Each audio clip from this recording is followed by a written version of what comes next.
नमस्कार मित्रांनो, आपण पाहणार आहोत आज खाऱ्या पाण्याचे जे सरोवर आहेत ते कोणकोणती आहेत आणि ते लक्षात ठेवण्यासाठी आपल्याकडे कोणती ट्रिक आहे. बरोबर आहे. आता आपल्याकडे कोणती ट्रिक आहे तर ट्रिक आहे खायला चिंच लोणचं पुन्हा वेगळं सांग. बरोबर आहे.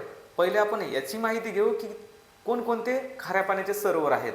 त्याच्यामध्ये चिल्का सरोवर आहे, लोणार सरोवर आहे, पुलिकत सरोवर आहे, वेबनाड सरोवर आहे आणि सांबर सरोवर आहे. बरोबर आहे. आता खायला चिंच लोणचं पुन्हा वेगळं सांग यावरून काय लक्षात ठेवायचं तर चिंचवरून लक्षात ठेवायचं चिल्का सरोवर, लोणचं लक्षात ठेवायचं लोणार सरोवर, पुन्हावरून लक्षात ठेवायचं पुलिकत सरोवर, वेगळेवरून लक्षात ठेवायचं वेबनाड सरोवर आणि सांगवरून लक्षात ठेवायचं सांबर सरोवर. ही आहे ट्रिक्स आणि या ट्रिक्सनं आपण खाऱ्या पाण्याचे सरोवर लक्षात ठेवू शकतो. ट्रिक्स कशी वाटली नक्कीच कळवा.